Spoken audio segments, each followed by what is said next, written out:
కొరింథీయులకు రాసిన మొదటి పత్రిక కొరింథీయులకు రాసిన మొదటి పత్రిక 10వ అధ్యాయము 9వ వాక్యంలో ఇలాగ రాయబడి ఉంది. మనము ప్రభువును శోధింపక ఉందాము అన్నారు. చదవబడిన భాగంలో మనము ప్రభువును శోధింపక ఉందాము అనేటువంటి మాట ఉంది. అలాగనే మనం కీర్తన గ్రంథంలో కూడా చదివినట్లయితే 78వ కీర్తన 41వ వాక్యము అలాగే 56వ వాక్యాలు ఒకసారి మనం చూసినట్లయితే చూడండి, ఒకసారి ఎవరైనా చదవండి. మాటి మాటికి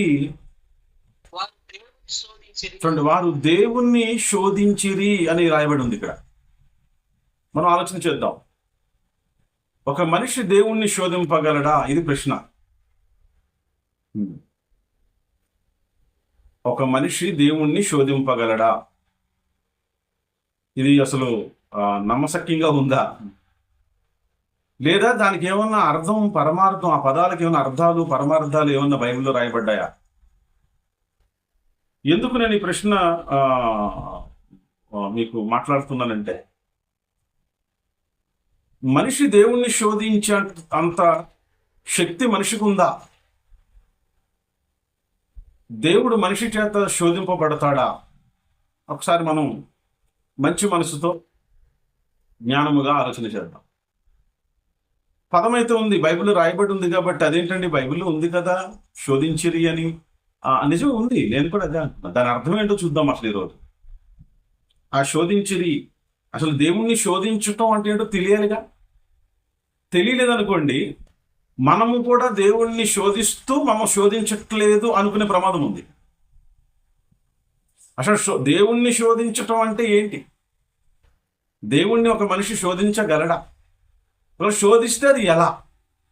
ఇదంతా కూడా మనకు తెలియాల్సిన అవసరత ఉంది.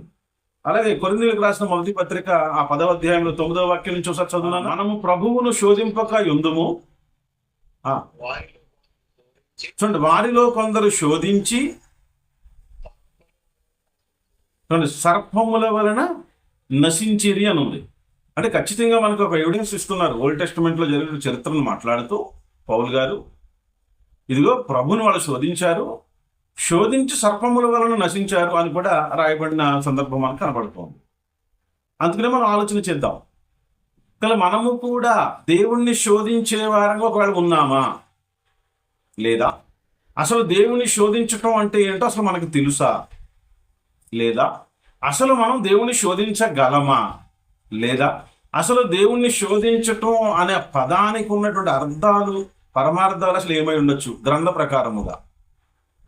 ఎంత డెప్త్లోకి వెళ్ళి ఈరోజు మనము దేవుణ్ణి శోధిస్తున్నామా, లేదా దేవుని శోధింపని వారంగా మనం ఉన్నామా అనేటువంటి సత్యాన్ని ఈరోజు చాలా విపులంగా వివరముగా మనం పరిశీలన చేద్దాం. ఒక వాక్యాన్ని చదివి మనం అర్థం చేసుకోవడానికి ప్రయత్నం చేద్దాం. యోబు గ్రంథము 33వ అధ్యాయము 13వ వాక్యం చూడండి. యోబు గ్రంథం 33వ అధ్యాయము 13వ వాక్యం. తన క్రియలలో దేన్ని గూర్చియు ఆయన ప్రత్యుత్తరం ఇయ్యడు. చూడండి చూడండి చూడండి, ఇది ఇది ఇది చాలా ఇంపార్టెంట్. దేవుడు నరుల శక్తికి మించినవాడు. ఏం పదం అండి అది! నీవేళ ఆయనతో పోరాడదు. అసలు ఆయన శక్తి అంతా నరుల శక్తికి మించినవాడు. నీ వల్ల వద్దు ఆయనతో పోరాడటం. నువ్వు ఆయన శోధింపగలవా? కానీ ఆయన శోధించిరని రాయబడి ఉంది. ఎందుకు ఉంది? దాని సంగతి ఏంటి అసలు? అయితే ఈ నరుడు దేవుని శోధింపగలడా అని ప్రశ్న ఇస్తే, దేవుడు నరుల శక్తికి మించినవాడు. ఆయనతో నీవేళ పోరాడతావు అని యోబు గ్రంథంలో మనకి ఎవిడెన్స్ దొరికింది. ఈ నరుల శక్తికి మించిన దైవమును నరుడు ఎట్లా శోధించగలడు అనేది మనం చాలా పకడ్బందీగా ఆలోచించి దాన్ని పరిశీలన చేసి దాన్ని బయటికి లాగుదాం. రైట్, ఇంకో వాక్యాన్ని కూడా చదువుదాం. మరొక వాక్యాన్ని యోబు గ్రంథము 9:4. యోబు గ్రంథం 9వ అధ్యాయం 4వ వాక్యం చూడండి. ఆయన చాలా ఫాస్ట్ ఉండాల. ఆయన మహావివేకి, చూడండి, అధిక బల సంపన్నుడు, ఆయనతో పోరాడ తెగించి హాని నందని వాడెవడు? మనం ఆలోచిద్దాం. ఇప్పుడు మీకు ఏమన్నా అర్థమైందా? కొంచెం అన్నా అర్థమైపోయి ఉంటుందిలేండి. ఆయనను శోధిస్తే ప్రమాదం ఆయనకి కాదు, మనకి.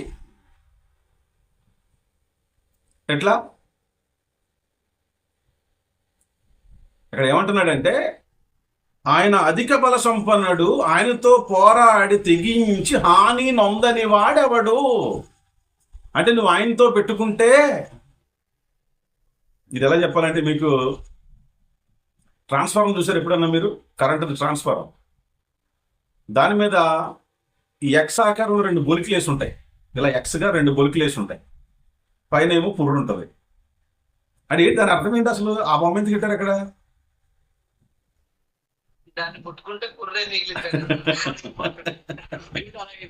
అది నా జోలికి వస్తే నీ బొమ్మ ఇలా మారిపోతారు అబ్బాయి అని అర్థం. కానీ దాని జోలికి వెళ్తేనే వాడు ఫోటో అలా అయిపోతే, అధిక బల సంపన్నుడైన దేవునితో పెట్టుకుంటే వీడి ఫోటో ఏమైపోవాలి? వీళ్ళ జీవితాలు ఏమైపోవాలి? అలా ఒక పాయింట్ ఆఫ్ వ్యూలో ఆలోచిస్తే, ఇంత బల సంపన్నుణ్ణి కూడా మనిషి శోధింపగలడు అనేది మరో ప్రశ్న మనకి రన్ అవుతూ ఉంది. ఇది ఎలా సాధ్యము చూద్దాం, జాగ్రత్తగా మనం చూద్దాం. ఇంకా చూద్దామా? 26వ అధ్యాయం యోబు గ్రంథం, 26వ అధ్యాయం యోబు గ్రంథం. దేవుడి గురించి చాలా అద్భుతమైనటువంటి వివరణ ఇక్కడ ఉంది. 13వ వాక్యం నుండి నేను చదువుతున్నా. ఆయన ఊపిరి విడువగా ఆకాశ విశాలమునకు అందము వచ్చును, ఆయన హస్తం అంటే దేవుని యొక్క హస్తము పారిపోవు మహాసర్పమును పొడిచెను అంటాడు. పారిపోయే మహాసర్పం. ఆ ఇంగ్లీష్లో మరి ఏముందో చూడండి, లివియాతానో ఏదో ఉంటుంది. అది వేరే ఒక జంతువు గురించి మాట్లాడినటువంటి మాట. అప్పుడు అది వద్దులేండి, మళ్ళీ అటు వెళ్ళేవానికి ఇటు రాం, మళ్ళీ డ్రాగన్ దగ్గరికి పోవాల్సి వస్తుంది మనం, అయినొద్దు. అయితే ఆయన గురించి వివరిస్తూ, ఆయన హస్తము పారిపోవు మహాసర్పమును పొడిచెను అని చెప్పి 14వ వాక్యంలో, ఇవి ఆయన కార్యములలో అంటే దేవుని యొక్క కార్యములలో స్వల్పములు అని చెప్పి, ఆయనను గూర్చి మనకు వినబడుచున్నది ఎంతంట? అసలు దేవుడి గురించి నరుడికి తెలిసింది ఎంత? ఆయనను గూర్చి మనకు వినబడుచున్నది మిక్కిలి మెల్లనైన గుసగుస శబ్దము పాటిదే గదా. ఇది దేవుడి గురించి మనకు వినబడింది ఎంత? మిక్కిలి మెల్లనైన గుసగుసంట. ఇది గుసగుసకే ఎంత ఉంటే, అసలు ఆయన గురించి మొత్తం వింటే కర్ణబేరులు పగిలిపోతాయా? ఆయన గురించి అసలు ఈ భూమి మీద తెలిసింది గుసగుస. ఈ గుసగుసే అర్థం కాక చచ్చిపోతాం అందరం అని చెప్పి, మిక్కిలి మెల్లనైన గుసగుస శబ్దము పాటిదే గదా. నెక్స్ట్, గర్జనులు చేయు ఆయన మహాబలము ఎంతైనది గ్రహింపగలవాడెవడు. అటువంటి మహాబలమైనటువంటి దేవుడిని మనిషి శోధింపగలడా? మీకు ప్రశ్న క్లారిటీగా అర్థమైతే నేను ఆన్సర్ ఇవ్వడం స్టార్ట్ చేస్తా. ఇప్పుడు రెండు వెర్షన్స్ చదివాం. ఒక వెర్షన్ ఏంటంటే, దేవుణ్ణి శోధించొద్దు, శోధిస్తే నశించిపోతావు అనే వెర్షన్ చదివాం. ఇంకొక వెర్షన్ ఏం చదివాం? దానికి ఆపోజిట్ చదివాం. ఎట్లా? దేవుడు అనే ఆయన నరుల శక్తికి మించినవాడు, మహాబలవంతుడు, ఆయనతో పోరాడి తెగించి అలా హాని నొందని వాడు ఎవడు కూడా లేడు. అసలు ఆయన గురించి మనకి వినబడింది గుసగుస శబ్దము లాంటిది. ఆయన మహాశక్తి ఎంతైనది గ్రహింపగలిగినవాడు ఎవడు అనే 2 వెర్షన్లు చదివాం. 2 వెర్షన్లు చదివాం. ఒక వెర్షన్ ఏంటంటే, ఇదిగో దేవుని శోధించారు, దేవుణ్ణి శోధించొద్దు అని చెప్పబడింది, దేవుని శోధించారు అని చెప్పబడింది, శోధించి నశించిపోయారని చెప్పబడింది. ఇంకొక వెర్షన్ ఏం చదువుతాం, ఏం చెప్తుందంటే బైబిల్, అసలు దేవుడు అనే ఆయన నరుల శక్తికి మించిన వాడు, ఆయన మహాబలం ఎంతైనది గ్రహింపగలిగిన వాడు ఎవడు లేడు. ఒకవేళ ఆయనతో ఎవరన్నా పోరాడితే హాని నొందకుండా మాత్రం ఉండరు అనేటువంటి ఈ వెర్షన్ కూడా చదివాం.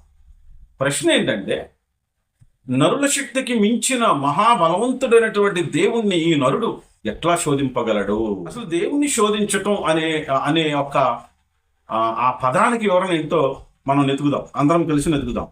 దానికి ఇంకొక వాక్యాన్ని చదివితేనే తప్ప ఈ లింక్ దొరకదు మనకు. ఎందులో ఉన్నామంటే శోధించటంలో ఉన్నప్పుడు మనం శోధించగలడా అనే దాంట్లో ఉన్నాం. ఇప్పుడు మరో వాక్యాన్ని చదివి ముందుకు వెళదాం. మళ్ళీ కీర్తనలోనే చదువుదాం. 31వ కీర్తన 23వ వాక్యం చదువునైనా. 31వ కీర్తన 23వ వాక్యం. యెహోవా భక్తులారా, మీరందరూ ఆయనను ప్రేమించుడి. బబ్బలేగా ఉంది ఇది. శోధించొద్దు. ఏం చేయండి? ఇది దేవుణ్ణి శోధించాలా, ప్రేమించాలా? ఈ రెండు అవుతాయా మనిషి వల్ల? ఒక్కదానికి ఆన్సర్ దొరికితే ఇంకో దానికి కూడా దొరుకుద్ది. ఈ రెండిట్లో ఒక్కదానికి మనకి కరెక్ట్ అయినటువంటి ఆన్సర్ కనిపెట్టగలిగాం అనుకోండి, రెండో దానికి ఆన్సర్ ఆటోమేటిక్గా రిఫరెన్స్ దొరికింది మనకి. రైట్. బైబిల్ ఏం చెప్తుందంటే, దేవుణ్ణి శోధించకండి, దేవుణ్ణి ప్రేమించండి. వెరీ గుడ్, భలేగా ఉంది. శోధన అని మొదలెట్టి ప్రేమలోకి పెట్టుకొచ్చాం. శోధించకు, ఏం చేయి? దేవుణ్ణి ప్రేమించు. మీరు ప్రశ్న అడగాలి, దేవుణ్ణి ఎలా ప్రేమించగలం? నరుల శక్తికి మించిన వాడు ఆయన ఎక్కడుంటారట? సమీపింపరాని తేజస్సులో ఆయన మాత్రమే వసించుచు అమరత్వము గలవాడై ఉన్నాడు అని ఎక్కడుంది? తిమోతి గారికి రాసినటువంటి మొదటి పత్రిక 6వ అధ్యాయం 16వ వాక్యంలో చెప్తారు. యేసుప్రభు వారు కూడా చాలాసార్లు చెప్తారు, పరలోకముందు ఉన్నటువంటి తండ్రి అని. ఎక్కడో పరలోకములో ఉన్నటువంటి నరుల శక్తికి మించినటువంటి మహాబలవంతుడైనటువంటి ఆ దైవాన్ని ఈ భూమి మీద ఉన్నటువంటి నరుడు ప్రేమించగలడా? మళ్ళీ ఇంకో ప్రశ్న వచ్చింది మనకి. ప్రేమించే ఆ మార్గం ఏదైనా ఉందా అంటే, అసలు దేవుణ్ణి ప్రేమించటం అంటే వివరణ ఏమిటి? ఇది గనక మనకు తెలిస్తే అప్పుడు శోధించటం అంటే వివరణ కూడా ఈజీగా వచ్చేద్దాం. చూద్దాం. ప్రశ్న రాసుకోండి. దేవుడిని ప్రేమించటం అంటే అర్థం ఏమిటి? రెండు కలిపి చెప్తా. ప్రేమించటం, శోధించటం. ప్రేమించటం, శోధించటం. దేవుడిని ప్రేమించడము అంటే అర్థము ఏమిటి? చాలా మంది దేవుడిని ప్రేమించడం అంటే ఏమనుకుంటున్నారంటే, ఆరాధన చేద్దాం, అందరం నిలబడదాం అని నిలబడతాం. ఐ లవ్ యు జీసస్ అంటారు. అది ప్రేమించడమా? Oh my God, I love you my God, అది ప్రేమించడమా? ఆలోచించాలి. ఇవన్నీ కూడా మన క్రైస్తవులకి ఏంటంటే, మధ్య మధ్యలో ఇంగ్లీష్ పదాలు వాడితే అది పెద్ద గొప్ప అనుకుంటారు. ఇదో సాడిజం. అందుకే ఇంగ్లీష్ రానోడు కూడా ఇంగ్లీష్ నేర్చుకుని 4 ముక్కలు వాడుతూ ఉంటాడు అప్పుడు మధ్య మధ్యలో. ఇన్ని వాళ్ళకి చాలా మందికి సంఘాలలో చదువుకోలేని వాళ్ళు ఉన్న సంఘాలు చాలా ఉంటాయి. వాళ్ళందరూ చాలా గొప్పగా ఫీల్ అయిపోతారు. అబ్బో మా అయ్యగారు ఇంగ్లీష్లో చెప్పాడు. ఏ భాషలో చెప్పామన్నది కాదు, నీకు జ్ఞానం వచ్చిందా లేదన్నది ముఖ్యం. ఎట్లనైనా ముందు మనకి నాలెడ్జ్ రావాలి. దేవునికి స్తోత్రం. ఆలోచన చేద్దాం. ఈ దేవుడిని ప్రేమించటం అంటే అర్థం ఏమిటి? దేవుడిని ప్రేమించటం మొదటిగా ఒకటి ఆన్సర్ చూద్దాం. దేవుడిని ప్రేమించడానికి ఉన్న ఆన్సర్ ఏంటంటే, ఒకటి, యోహాను గారు రాసినటువంటి మొదటి పత్రిక, యోహాను గారు రాసిన మొదటి పత్రిక 5వ అధ్యాయము 3వ వాక్యం. మనం ఆయన ఆజ్ఞలను గైకొనుటయే దేవుణ్ణి ప్రేమించుట. ఐ లవ్ యు జీసస్ అని చెప్పడం కాదు. I love you my God అని చెప్పడం ప్రేమించడం అవ్వదు. ప్రేమించడం అంటే ఏంటి? దేవుణ్ణి ప్రేమించడం అంటే ఏంటంట? మనము ఆయన యొక్క ఆజ్ఞలను గైకొనుటయే దేవుణ్ణి ప్రేమించటం. ఒకటి అంటే దేవుణ్ణి ప్రేమించటం అంటే ఏంటో బైబిల్ ఇస్తున్న వివరణలో మొదటి వివరణ ఇది. ఇంకా చాలా ఉంది, వెళ్దాం, జాయిగా వెళ్దాం. బాగా వినండి. దేవుని యొక్క ఆజ్ఞలను గైకొనటం దేవుణ్ణి ప్రేమించటం అయినప్పుడు, మరి దేవుణ్ణి శోధించటం అంటే ఏంటి? అది ఎక్కడుంది? Very good. అది ఎక్కడుంది? కీర్తనల గ్రంథం 78వ కీర్తన 56వ వాక్యం. 55 నుండి చదువుతున్నా. నేను చదువుతున్నా 55 నుండి చదువుతున్నా. వారి ఎదుట నుండి అన్ని జనులను వెళ్ళగొట్టెను, కొలనూలు చేత వారి స్వాస్థ్యమును వారికి పంచి ఇచ్చెను, ఇశ్రాయేలు గోత్రములను వారి గుడారములలో నివసింప చేసెను. అయినను వారు మహోన్నతుడైన దేవుణ్ణి శోధించి తిరుగుబాటు చేసిరి. ఎలా ఎలా ఆయన శాసనముల ననుసరింపకపోయిరి. అంటే ఇప్పుడు తిరుగుబాటు చేయటం, ఆయన శోధించడం అంటే మీనింగ్ ఏంటి అసలు? ఆయన మాట వినకపోవడం. ఈరోజు నేను అంటున్నాను, క్రైస్తవులు అనబడుతున్న ప్రతి వాళ్ళు దేవుణ్ణి శోధిస్తూనే ఉన్నారు. అందుకనే చూడండి, క్రైస్తవుల్లో ఉన్నటువంటి శ్రమలు, ఇబ్బందులు ఎవరిలో ఉన్నాయి? ఎందుకు అంటే వీళ్ళు దేవుడిని శోధించే శోధకులు. ఆయన మాట వినరు. మరి ఏమి వింటారు? పిట్టకథలు వింటారు. పిట్టకథలు. దేవుని మాటలు ఎక్కడున్నాయి? గ్రంథంలో ఉన్నాయి. 66 పుస్తకాలలో ఉన్నాయి. ఈ 66 పుస్తకాలను నువ్వు వినట్లేదు అంటే నువ్వు ఎవరిని శోధిస్తున్నావో నీకు తెలుసా? అసలు ఈ బైబిల్ చెప్పటం రానోడే మళ్ళీ వాళ్ళకి ఏం చెప్తాడో తెలుసా? దేవుణ్ణి శోధించకండి ప్రియులారా అంటాడు. అసలు దగ్గరుండి శోధించేటట్టు చేస్తుందే వాడు. అసలు నువ్వు గ్రంథం నేర్పిస్తే కదా వాళ్ళు దేవుణ్ణి శోధించకుండా బతుకుతారు. మనం ఆలోచించాలి. దేవుని ఆజ్ఞలను గైకొనడం దేవుణ్ణి ప్రేమించటం అయితే, ఆయన ఆజ్ఞలను అనుసరింపకపోవడమే దేవుడిని శోధించటం. చెప్పండి, ఒక ఆన్సర్ దొరికింది మనకి. ఏంటి దేవుని శోధించడం అంటే? చెప్పండి. ప్రేమించటం, శోధించడం రెండు పెట్టుకోండి. ప్రేమించటం ఆజ్ఞలను గైకొనడం, శోధించటం ఆయన శాసనములను అనుసరించకపోవడం. రెండవది చెప్తున్నాను. రెండవది ఆ ప్రేమించటం అనే దాంట్లో రెండవ పాయింట్ చెప్తున్నాను. యోహాను గారు రాసిన అదే మొదటి పత్రిక 4వ అధ్యాయము 20వ వాక్యం నుండి చూద్దాం. ఎవడైనను నేను దేవుణ్ణి ప్రేమించుచున్నానని చెప్పి, చూడండి, నేను దేవుణ్ణి ప్రేమించుచున్నానని చెప్పి తన సహోదరుని ద్వేషించిన ఎడల అతడు అబద్ధికుడగును. ఇంకా కనిపిస్తున్న నీ కంటికి కనిపిస్తున్న నీ సహోదరుణ్ణి ప్రేమింపని వాడు తాను చూడని దేవుణ్ణి ప్రేమింపలేడు. 21 దేవుణ్ణి ప్రేమించువాడు తన సహోదరుని కూడా ప్రేమింపవలన ఆజ్ఞను మనం ఆయన వలన పొంది ఉన్నాము అన్నాడు. చెప్పండి, ప్రేమించటం అంటే ఏంటి? ఇప్పుడు ఎందుకంటే దేవుణ్ణి ప్రేమించడం అంటే మీనింగ్ ఏంటి అసలు? కొనడం, కనిపిస్తున్న మనిషిని ప్రేమించడం. అర్థమైంది నాన్న? టోటల్గా బైబిల్ ఏం చెప్తుందంటే, దేవుణ్ణి ప్రేమించటం అంటే బాబు, నేను చెప్పిన మాట విని నీ చుట్టూ ఉన్నటువంటి మనుషుల్ని ప్రేమించటమే నన్ను ప్రేమించడం అని చెప్పాడు. మరి శోధించటం అంటే రెండో పాయింట్కి వెళ్దాం. మళ్ళీ నిర్గమకాండము 17వ అధ్యాయము 1వ వాక్యము 2వ వాక్యముని చదువుతున్నాను. తరువాత ఇశ్రాయేలీయుల సర్వ సమాజము యెహోవా మాట చొప్పున తమ ప్రయాణములలో సీను అరణ్యము నుండి ప్రయాణమైపోయి రెఫీదీములో దిగిరి.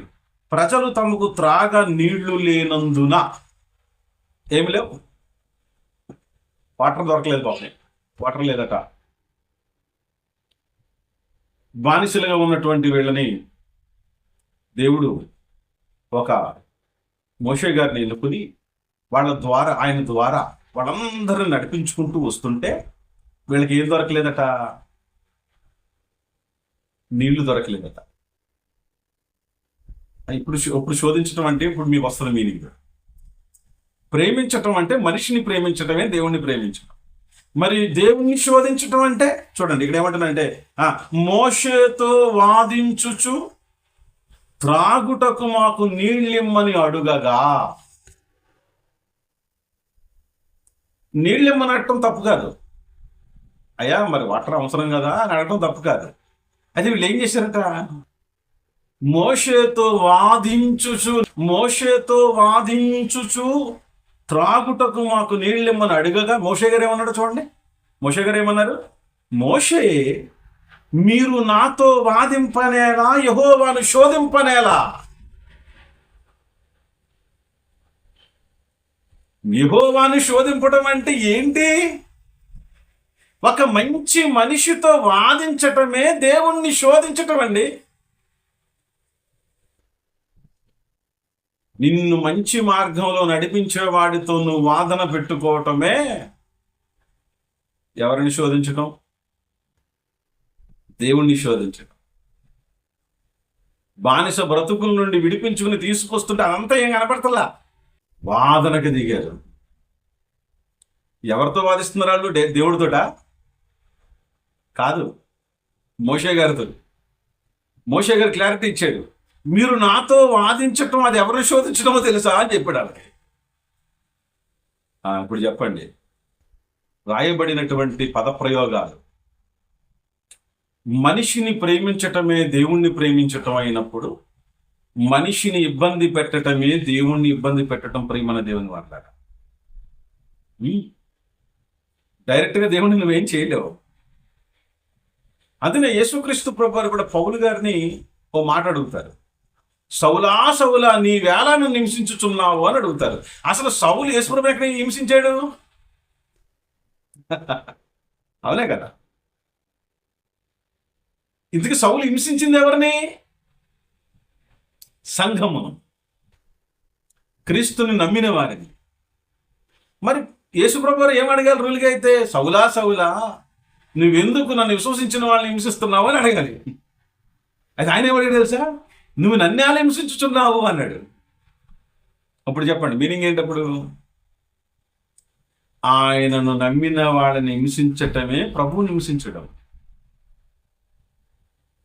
ప్రభువుని నమ్మిన వాళ్ళని ఇబ్బంది పెట్టడమే ప్రభువుని ఇబ్బంది పెట్టడం.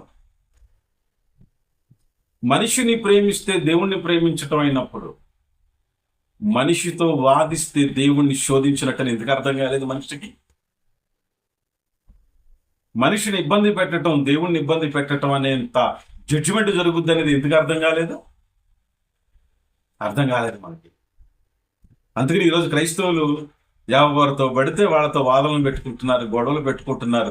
ఇదంతా ఎవరు శోధిస్తున్నారో తెలిసిందికి. మనం అనుకుంటున్నాం మనిషిని గెలవడానికి ప్రయత్నం చేస్తున్నామని. కాదు కాదు కాదు. తెలియక అజ్ఞానం వలన ఎంత తప్పు చేస్తున్నారయ్యా అంటే వీళ్ళంతా. మంచి మార్గంలో మంచి సత్యమును బోధిస్తున్న వాళ్ళని ఈరోజు ఇబ్బంది పెడుతున్న ప్రతి ఒక్కళ్ళు కూడా ఎవరిని శోధిస్తున్న జాబితాలోకి వెళ్తారో తెలుసా? దేవుడిని శోధిస్తున్న జాబితాలోకి వెళతారు. వారంతా నశించిపోక తప్పదు ప్రియమైన వాళ్ళు. అందుకని మనం ఆలోచించాలి, ఆ పదానికి ఉన్న వివరణలు ఏమిటి, ఏ బేసిక్లో చెప్పారు. ఇదిగో దేవుడిని శోధించొద్దు అన్నారు అంటే ఎలా శోధిస్తాం దేవుణ్ణి? నువ్వేమైనా పరలోకం వెళ్ళి ఆయన ఏమైనా ఫైటింగ్ చేసి రావగలవా ఆయనతోటి? లేదా ఆయన ఏమైనా మీ ఇంటికి వచ్చి ఇద్దరు గొడవలు పెట్టుకుంటారా? జరుగుతుంది ఎవరు? దేవుడికి నీకు మధ్యలో ఎవరున్నారంటే మనుషులు ఉన్నారు. ఈ మనుషుల్ని ఇబ్బంది పెట్టడమే దేవుణ్ణి శోధించటం. ఈ మనుషుల్ని ప్రేమించటమే దేవుణ్ణి ప్రేమించటం అండి. దేవుడు చెప్పిన ఆజ్ఞలన్నీ కూడా నువ్వు సాటి మనిషితో ఎలా ఉండాలో చెప్పాడు. ఆ ఆజ్ఞలన్నీ కూడా నువ్వు ఎలా ఉండాలో చెప్పాడు, నువ్వు ఎలా ఉండకూడదో చెప్పాడు. అలా జీవించకపోవటమే దేవుణ్ణి శోధించడం. ఆ జాబితాలోకి తీసుకొచ్చారు దాన్ని. అందుకని ఆలోచన చేద్దాం. నీవు సత్యము చెప్పినప్పుడు నిన్ను ఇబ్బంది పెడుతున్నారంటే నువ్వు గ్రహించాల్సింది ఏమిటయ్యా అంటే, వీళ్ళు ఇబ్బంది పెడుతున్నది నన్ను కాదు, నన్ను అనుకుంటున్నారు వీళ్ళు. ఇంకా దేవుణ్ణి శోధించడం ఏంటో చూద్దాం. అదే నిర్గమకాండంలో 17వ అధ్యాయంలోనే 7వ వాక్యాన్ని చూస్తాం. 7వ వాక్యం, ఇశ్రాయేలు చేసిన వాదమును బట్టి. ఇశ్రాయేలు వాదం ఎవరితో చేశారు? మనుషులతోనే చేశారు. యెహోవా మన మధ్య ఉన్నాడో లేడో అని వారు యెహోవాను శోధించుటను బట్టి. చెప్పండి, దేవుని శోధించినటువంటి ఇంకో పాయింట్ వచ్చింది మాకు. ఎట్లా? నిజంగా దేవుడు ఉన్నాడంటావా అంటూ ఉంటారు కొంతమంది. ఏంటి, బాప్తిసం తీసుకుని ఉంటారు, పాటలు పాడతారు, వాక్యం చదువుతారు, వాక్యం చెప్తారు. నిజంగా ఉన్నాడంటావా? అదే శోధించడం. ఈ మాట ఎవరితో అంటాం మనం? దేవుడితో అనలేం. ఎవరితో అంటాం? పక్కవాడితో అంటాం. లేకపోతే ఏమంటారు? మన సంఘంలో దేవుడు ఉన్నాడంటావా? మరి ఏం చేద్దాం? ఇంకో సంఘానికి వెళ్దామా? ఇక్కడ లేని దేవుడు అక్కడ ఉంటాడా? నాకు తెలిసిన ఒక విశ్వాసి ఒక అయ్యగారి దగ్గర ఉండేవాడు. ఆయన ద్వారానే మార్పు చెంది ప్రభువులోకి వచ్చాడు. కొన్ని సంవత్సరాలు అయిన తర్వాత ఆయన దగ్గర లేడు. ఎవరి దగ్గర? ఆ అయ్యగారి దగ్గర లేడు.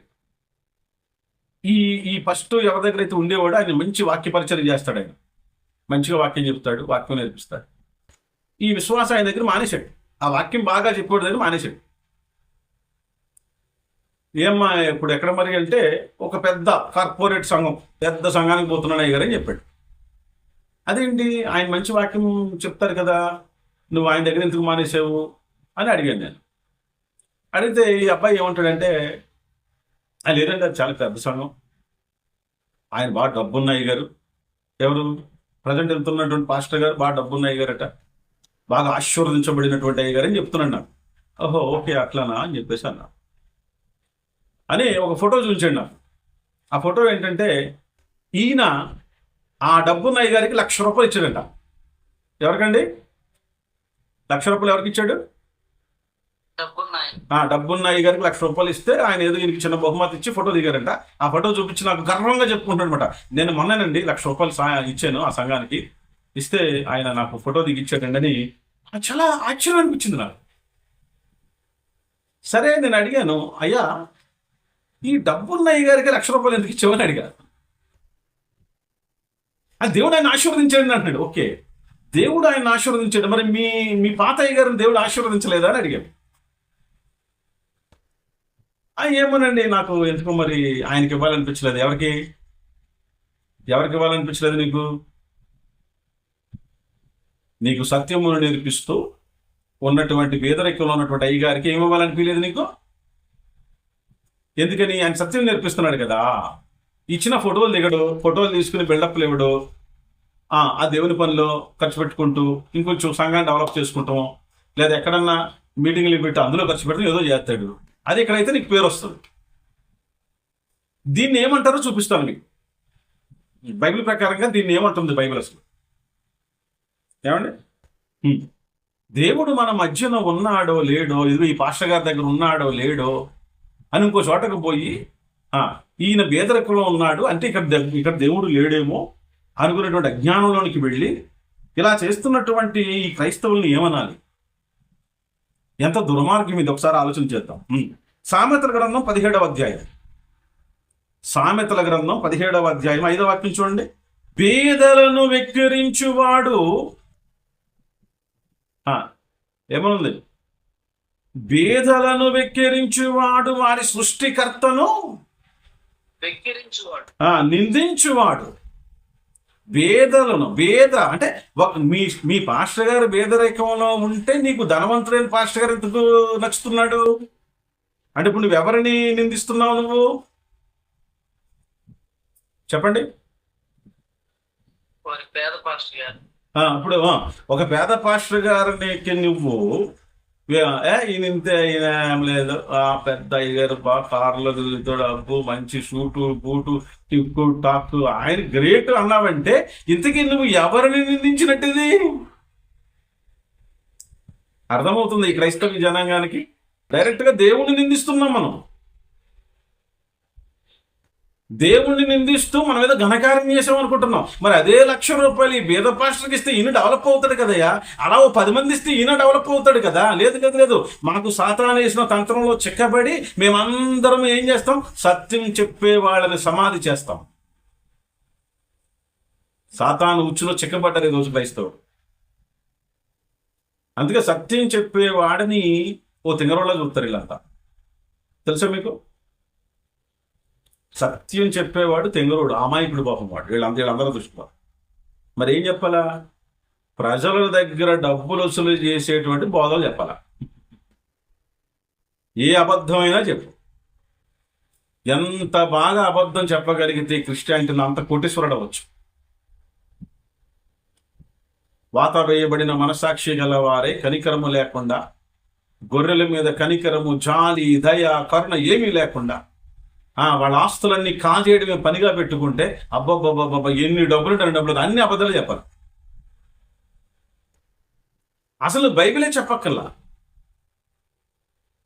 కానీ బైబిల్ మాత్రం చెప్పడం మొదలు పెట్టావా? నీకు తింటాక అన్నం లేని పరిస్థితుల్లో కూడా వెళ్ళిపోవాల్సి వస్తుంది. పాపం ఎవరో మంచి విశ్వాసులు గ్రహించి గుర్తించి నీకు హెల్ప్ చేయాలి తప్ప ఆలోచించాలి.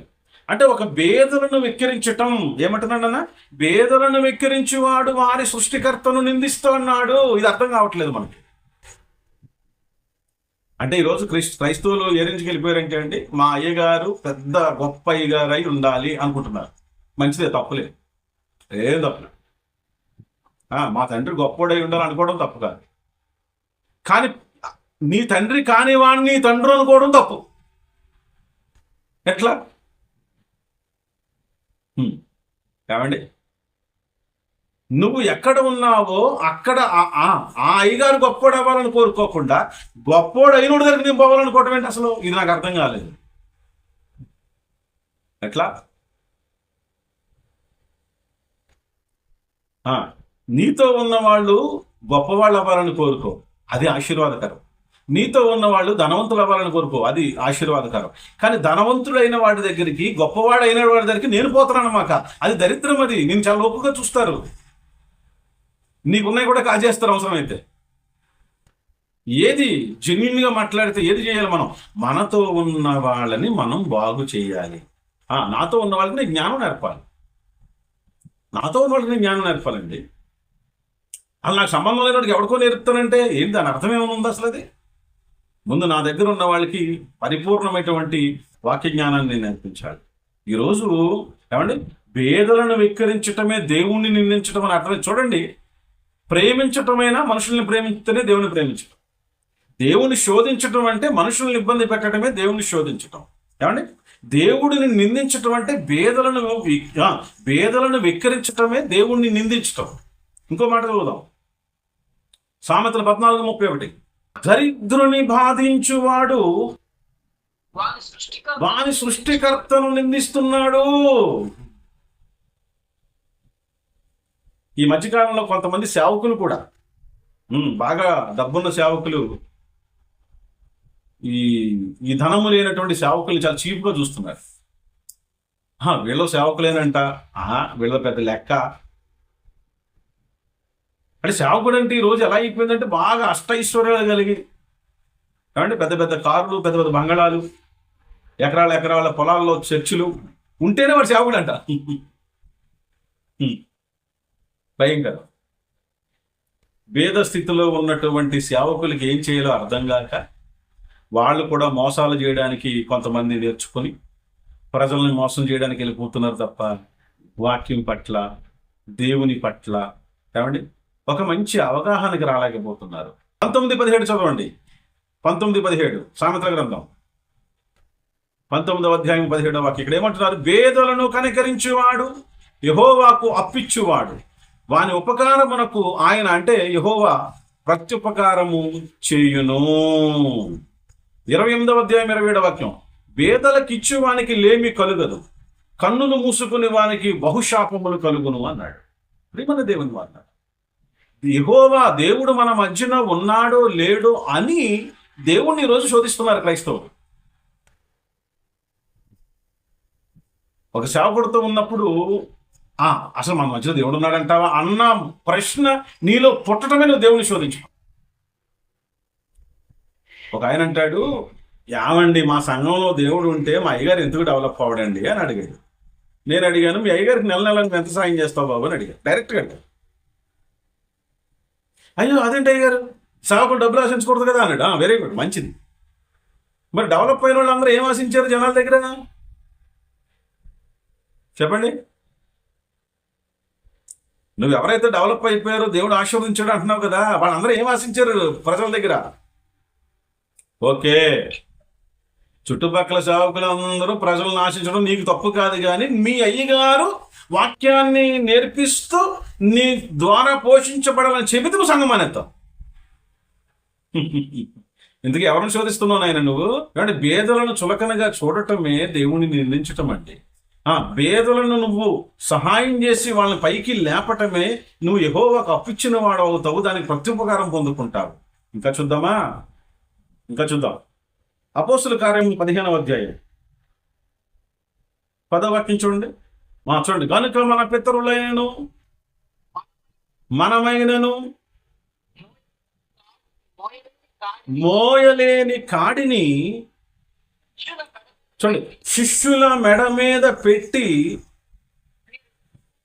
మీరెందుకు దేవుణ్ణి శోధిస్తున్నారు అన్నాడు. ఇందుకు దేవుణ్ణి శోధించటం అంటే ఎవరిని శోధించటం?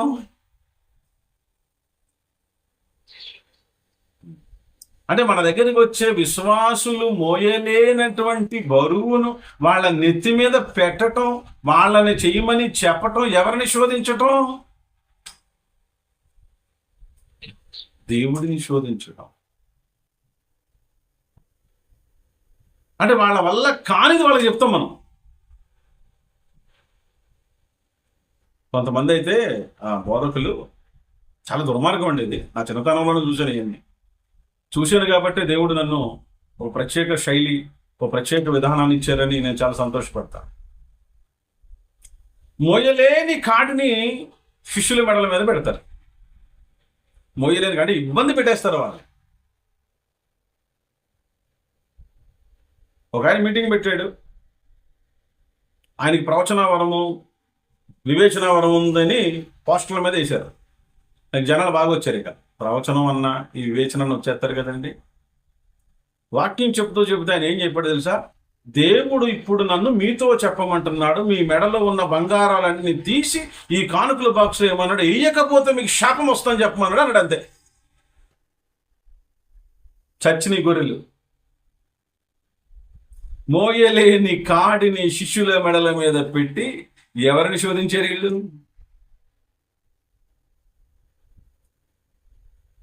చాలా మంది ఇబ్బంది పడుతూ శాపం వచ్చేద్దేమో ఇవ్వకపోతే పచ్చిగా చెప్పాడు, మంగళసూత్రాలతో సహా వేసామన్నాడు. మనకి ఇప్పుడు ఇటువంటి వాళ్ళని ఏమనాలి మీరు చెప్పండి? ఇటువంటి వాళ్ళని నేనైతే సేవకులని అన్ను, దొంగలంట. దేవుణ్ణి అడ్డం పెట్టుకుని ప్రజల్ని దోచుకుంటున్నటువంటి ఘరానా దొంగలు.